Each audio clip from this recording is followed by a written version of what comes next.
السلام علیکم ورحمۃ اللہ وبرکاتہ۔ پیارے بچوں، میں آپ کو دار Arqam school Ghori town phase 1 میں خوش آمدید کہتی ہوں۔ بچوں، سب سے پہلے ہم آج جو سبق شروع کرنے گے وہ ہے باب اول عقائد اسلام، اسلام کے عقائد کے بارے میں۔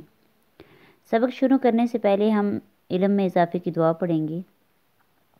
رب اشرح لی صدری ویسر لی امری واحلل عقدۃ من لسانی یفقہوا قولی رب زدنی علما رب زدنی علما رب زدنی علما۔ پیارے بچوں، آج جو ہم سبق پڑھیں گے تو اس کا عنوان ہے اللہ تعالیٰ پر ایمان۔ سب سے پہلے ہم اس کی ریڈنگ کرتے ہیں کہ اتوار کا دن تھا۔ طارق اپنے دوستوں کے ساتھ دیر تک فٹ بال کھیلتا رہا۔ جب وہ واپس گھر آیا تو اسے سخت پیاس لگی تھی۔ امی جان نے اسے ٹھنڈے پانی کا گلاس لا کر دیا۔ اس نے کرسی پر بیٹھ کر بسم اللہ کہا اور سنت کے مطابق 3 سانسوں میں پانی پیا۔ اس نے الحمدللہ کہا، اپنی امی کا شکریہ ادا کیا، پھر کہنے لگا کہ پانی بھی اللہ تعالیٰ کی کتنی بڑی نعمت ہے۔ قریب ہی بیٹھے اس کے ابا جان بولے کہ ہاں بیٹا، پانی اللہ تعالیٰ کی ایک بہت بڑی نعمت اور نشانی ہے۔ قرآن مجید میں پانی کا ذکر کرتے ہوئے اللہ تعالیٰ نے خود ارشاد فرمایا ہے کہ افرأیتم الماء الذی تشربون، کہ کیا تم نے کبھی اس پانی پر غور کیا ہے جو تم پیتے ہو؟ اانتم انزلتموہ من المزن ام نحن المنزلون، کیا اسے بادلوں سے تم نے برسایا ہے یا اس کے برسانے والے ہم ہیں؟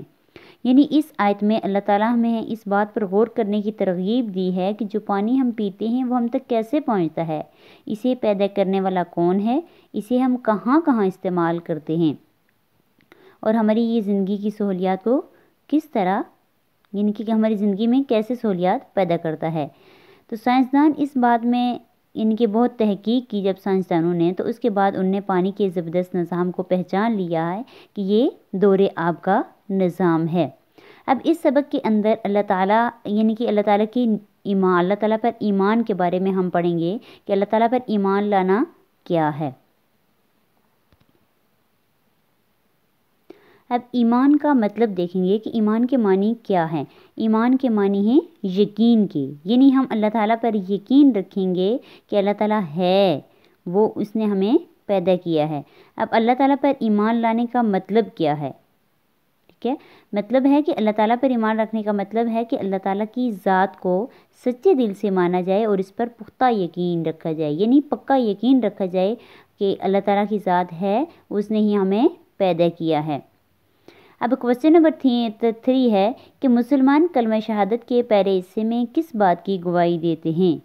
مسلمان کلمہ شہادت کے پہلے حصے میں گواہی دیتے ہیں کہ اللہ کے سوا کوئی عبادت کے لائق نہیں۔ اشہد اللہ الہ، کہ میں گواہی دیتا ہوں کہ اللہ کے سوا کوئی عبادت کے لائق نہیں، ٹھیک ہے، وہ ایک ہے اور اس کا کوئی شریک نہیں۔ وحدہ لا شریک لہ، وحدہ وہ ایک ہے، لا شریک لہ اس کا کوئی شریک نہیں، یعنی مسلمان کلمہ شہادت کے پہلے حصے میں اس بات کی گواہی دیتے ہیں کہ اللہ تعالیٰ اکیلا ہے اور اس کے سوا کوئی عبادت کے لائق نہیں اور اس کا کوئی ہمسر نہیں، اس کا کوئی شریک نہیں۔ آگے کوسچن نمبر 4 ہے کہ قرآن مجید کی کس آیت میں اللہ تعالیٰ نے بارش کا نظام واضح طور پر بیان کیا ہے؟ سورت کا نام اور آیت کا نمبر بھی لکھیں۔ اب اس سورت میں یہ کون سی سورت ہے؟ سورہ اعراف ہے، اور سورہ اعراف کی آیت نمبر 57 ہے۔ 57 میں اللہ تعالیٰ نے واضح طور پر بیان کیا ہے، بارش کے نظام کو واضح طور پر بیان کیا ہے، یعنی اللہ تعالیٰ نے فرمایا ہے کہ وہی ہے جو ہواؤں کو اپنی رحمت کے لیے، یعنی رحمت کے آگے آگے خوشخبری دے کر بھیجتا ہے، ہواؤں کے ذریعے سے ہمیں خبردار کر دیتا ہے کہ ہماری طرف بارش ہونے والی ہے۔ پھر جب وہ ہوائیں جو ہوتی ہیں وہ بھاری بھاری بادلوں کو اٹھا کر دوسری جگہوں پر لے جاتی ہیں، تو وہ ان بادلوں کو مردہ جو خشک زمین ہوتی ہے اس کی طرف اللہ تعالیٰ بھیج دیتے ہیں، تو پھر وہاں پر بارش برسا کر طرح طرح کے پھل نکال لیتے ہیں۔ یعنی اس آیت کے ذریعے سے، آیت نمبر 57 کے ذریعے سے، سورہ اعراف کی آیت نمبر 57 کے ذریعے سے اللہ تعالیٰ نے ہمیں واضح طور پر بیان کر دیا ہے کہ اللہ تعالیٰ یعنی کہ بارش کے نظام کے بارے میں۔ اب کوسچن نمبر 5 ہے کہ اللہ تعالیٰ قرآن مجید کی کس آیت میں اللہ تعالیٰ نے پینے کے پانی پر غور کرنے کا حکم دیا ہے اور سورت کا نام اور آیت کا نمبر بھی لکھنا ہے۔ اب یہ آیت کون سی ہے کہ سورہ واقعہ کی آیت نمبر 68 اور 69 کہ اس میں اللہ تعالیٰ نے ہمیں جو ارشاد فرمایا تھا کہ افرأیتم الماء الذی تشربون، کہ کیا تم نے کبھی اس پانی پر غور کیا جو تم پیتے ہو، کیا اسے بادلوں سے تم نے برسایا ہے یا اس کے برسانے والے ہم ہیں۔ پیارے بچوں، امید ہے آج کے یہ سبق آپ کو سمجھ آ گیا ہوگا۔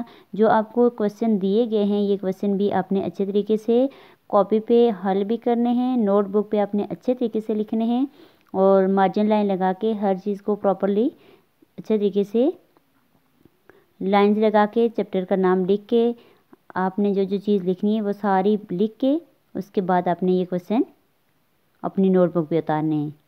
امید ہے کہ آج کا یہ سبق آپ کو اچھی طریقے سے سمجھ آ گیا ہوگا۔